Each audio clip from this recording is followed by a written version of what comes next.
Well, Scott, here we are down at the beautiful GNR campground site, being October, actually Halloween today. But a lot of plans are being made for next year's June Jam.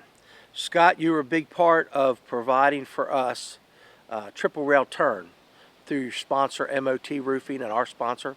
And so we had a great June Jam last year. The bands we had last year were phenomenal. I can't tell you how many years it's been since we had that strong of a lineup. From start to finish, they were great bands. But now our entertainment committee, Brian Mangus leading up the charge, we are really working hard on finding as good or better bands, and we think that we have that. Once again, we hope that MOT Roofing will come back and help us get triple rail turn.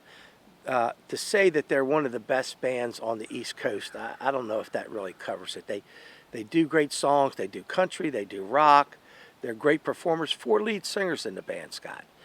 It's just phenomenal what they can do on a stage, how they entertain. They're just not up there playing songs. They interact with the audience.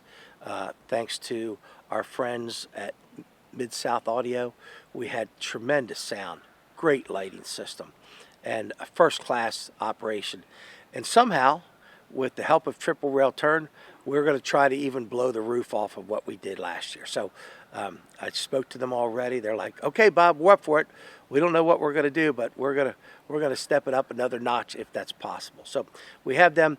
We don't have Jason Morton coming back, but we've got a really talented guy coming in, JJ Rupp. You got to like the name JJ for June Jam.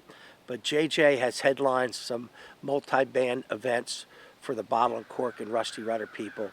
And he also played the Betty James, which was the Jimmy Allen show that June Jam worked on this past summer. And so JJ Rupp will be our co-headliner.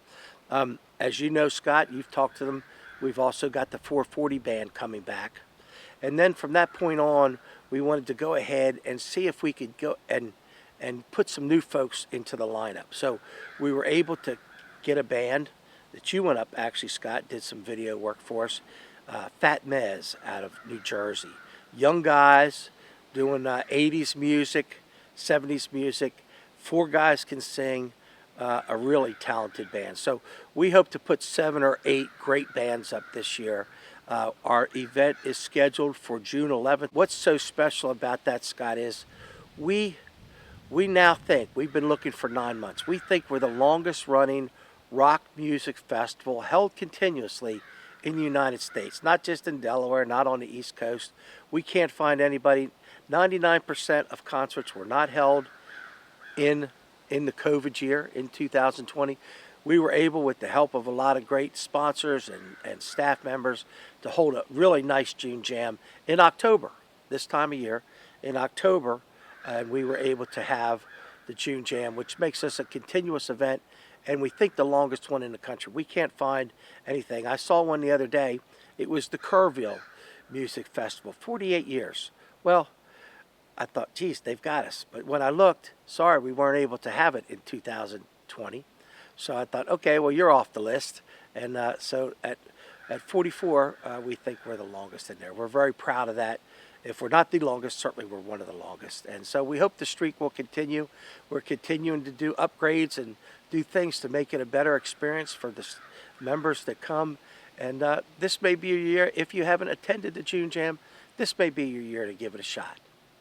On JuneJam.com, we'll be updating as we get a little bit closer to our event. And then like us on Facebook. We have a June Jam public page. You can sign on there, and we're updating, putting updates and useful information on that all the time.